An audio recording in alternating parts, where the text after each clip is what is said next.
दोस्तों नमस्कार। अगर आप बीजेएमसी कर रहे हो या फिर एमजेएमसी कर रहे हैं या फिर आप यूजीसी नेट की तैयारी कर रहे हो, यह थ्योरी यह विषय आपके लिए ज़रूरी है। और यूजीसी नेट अगर आप जर्नलिज्म एंड मास कम्युनिकेशन से करेंगे तो जो सबसे पहले विषय है, सबसे पहला टॉपिक है, वह है मीडिया और सोसाइटी। और मीडिया और सोसाइटी में ज़्यादातर वीडियोस में, ज़्यादातर रिटन मटेरियल में इसको थ्योरी से नहीं जोड़ा गया है।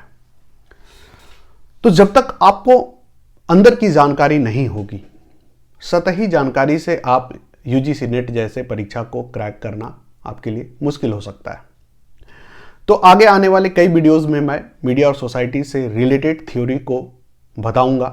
ये सबसे पहला है, सबसे बेसिक्स है, सबसे शुरुआती थ्योरी है। तो आज बात इसी पे। और यह थ्योरी कौन सा है? Bullet theory. बुलेट थ्योरी को हाइपोडर्मिक नीडल थ्योरी भी कहा जाता है। यह थ्योरी उस समय रचा गया, बताया गया जब युद्ध का दौर था। 1930 के आसपास इस थ्योरी की बात हुई और वह समय युद्ध का समय था। जो जर्मनी था उसमें नाजी शासन था और वहां के शासक का बहुत बड़ा यह लक्ष्य था कि हम कैसे अपने लोगों को विश्वास में लें या कैसे दूसरे देश के लोगों को दिग्भ्रमित करें या उन्हें बताएं कि जर्मनी सबसे ज़्यादा विकसित और सबसे समृद्ध देश है, जिससे कि वे हमारी दास्ता या फिर हमें स्वीकार करें या हम अपने युद्ध को औचित्य दे सकें, वैलिडिटी दे सकें और लोग उसे गलत ना लें। और इसी से जुड़ी हुई बातों को तरह तरीके से लोगों तक पहुंचाने के लिए कई सारे शोध हो रहे थे। और उस समय के जो शासक थे, जो मिनिस्टर थे, उन्हें बखूबी पता था कि इस काम को यानी युद्ध को आसानी से मीडिया जो था वह वैधता दे सकता था, वैलिडिटी दे सकता था। इसीलिए उन्होंने जनता पे शोध किया, मीडिया के रोल को शोध किया। और मीडिया से कहने का मतलब है कि जो भी उस समय मीडिया था, यानी अखबार भी और टेलीविज़न भी और रेडियो भी। लेकिन टेलीविज़न बहुत प्रभावी नहीं था, अखबार और रेडियो ज़्यादा था। टेलीविज़न शुरुआती दौर में था, लेकिन था। तो कैसे इन सब का प्रभावी तरीके से प्रयोग करके हम जनता को अपने विश्वास में लें, जनता हम पे यकीन करे और हम जो बात बोलें उस पर पूरी तरह से रजामंद होकर हमारी सत्ता को, हमारे साम्राज्य को स्वीकार करे। और इसीलिए उस समय शोध चल रहा था कई तरीके से। आगे आने वाले जितने भी थ्योरी हैं आप देखेंगे इसी कालक्रम या इसी कालखंड में सारे आए हैं। तो उसमें यह पहला है, हार्लोड लासवेल साहब का नाम आता है, जो 1927 में एक किताब लिखे थे, propaganda technique in the world war. और उसी किताब में से यह थ्योरी निकल कर आती है। और यह थ्योरी कहती क्या है? What does the hypodermic theory and bullet theory से? Hypodermic needle theory says that जिस तरह हम बीमार होते हैं और हमें एक शरीर में इंजेक्शन लगता है और हम ठीक हो जाते हैं, यानी पूरे शरीर में अगर दवा पहुंचाना हो तो आप एक जगह पे इंजेक्शन देते हैं और पूरे शरीर में दवा पहुंच जाता है। उसी प्रकार से अगर किसी को घायल करना हो या चोट लगाना हो या किसी की हत्या करना हो तो आप एक गोली मारते हैं उसे और वह उसकी मृत्यु हो जाती है। तो कोई जरूरी नहीं है कि शरीर के हर अंग में आप गोली मारें, एक जगह मारते हैं मृत्यु हो जाती है। इसी तरह से इसको समाज पर लागू करने की कोशिश की गई, यानी मीडिया और सोसाइटी को जब आप समझेंगे और अगर यह प्रश्न आता है कि how does hypodermic needle theory को relate with the media and society, तो आप बताएंगे कि इस थ्योरी के अनुसार समाज में कहीं भी आप कोई इंफॉर्मेशन छोड़ते हैं यानी इंजेक्ट करते हैं, वो अपने आप समाज में फैल जाता है। आपको कुछ नहीं करना होता है, ऑटोमेटिकली होता है, बहुत फास्ट होता है, बहुत तेजी से होता है।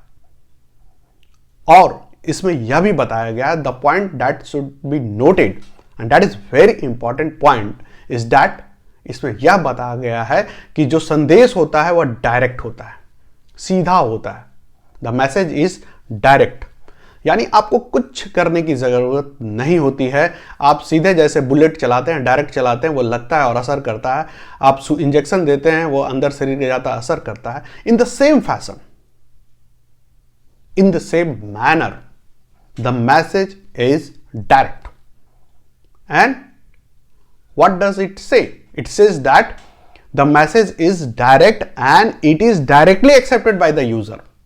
यानी यूजर भी मैसेज को उसी रूप में स्वीकार करता है, ना उसे बदलता है, ना तोड़ता है, ना फोड़ता है, ना परिवर्तित करता है, ना कुछ करता है, वो उसको स्वीकार कर लेता है। यानी मैसेज भी डायरेक्ट होता है और जब यूजर के पास पहुंचता है मैसेज तो वह भी डायरेक्टली स्वीकार करता है।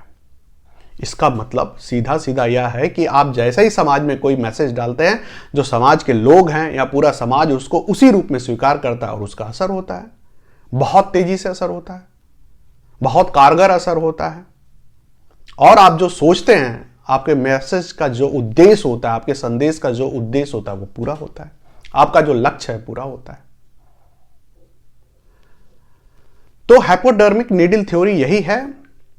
और उस समय हॉलीवुड काफी प्रचलित था, हॉलीवुड से फिल्में आती थी, कई मनोरंजन गीत आते थे, कई संदेश आते थे, आर्टिकल छपते थे। उन सब के द्वारा समाज को प्रभावित करने का काम चल रहा था। हर शासक, हर सत्ता अपने लिए काम करना चाह रहा था, अपने हित के लिए काम करना चाह रहा था, और उसी सब के बीच ये थ्योरी आई। तो ये था हाइपोडर्मिक नीडल थ्योरी।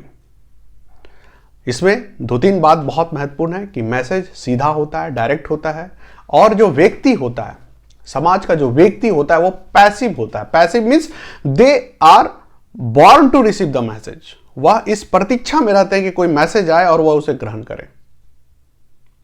यानी by nature they are not reluctant, they are not active. It means that वह मैसेज के प्रतिरोध नहीं करते, उसका विरोध नहीं करते। वो इतना एक्टिव नहीं होते हैं कि सुई का असर ना हो उनके पास। सुई लगता है और वो बेहोश होते हैं या वो फिर इनएक्टिव हो जाते हैं। यानी already they are in the passive form, they are ready, they are eager to receive message. You have to just do that, you have to just inject और you have to just fire the bullet upon them. Bullet यानी message, कहां? उनके sir पर। यानी कि उनके sir पर विचारों का आप बुलेट मारते हैं, और वह विचार जब उनके सर पर लगता है, यानी उनके वैचारिकता पर लगता है, उनके मानसिकता पर लगता है, then after that start creating change, और वो उस पर असर होता है और लोग उस पर भरोसा करते हैं, विश्वास करते हैं, और आप जो भी बात करते हैं उस पर अमल होता है और उस पर फिर परिणाम भी आपको उसी तरह से मिलता है। और उसका असर भी हुआ। उस समय नाजियों ने खूब प्रोपेगेंडा चलाया, खूब उनकी सफलता भी मिली उसमें, और भी देश काम कर रहे थे इस पर। ऐसा नहीं है कि केवल जर्मनी कर रहा था, और सबको सफलता मिली। तो यह थ्योरी उस समय का। आपको यह थ्योरी कैसी लगी, समझ में आई कि नहीं आई? और आप कुछ अगर बताना चाहें तो आप कमेंट करके बता सकते हैं। और अगर चैनल को नहीं सब्सक्राइब किया है देन प्लीज़ सब्सक्राइब करें। तो आज के लिए इतना ही। इससे जुड़े हुए आगे की थ्योरी मैं अगली वीडियो में डालूंगा। तो ये आज पहली थ्योरी थी। धन्यवाद।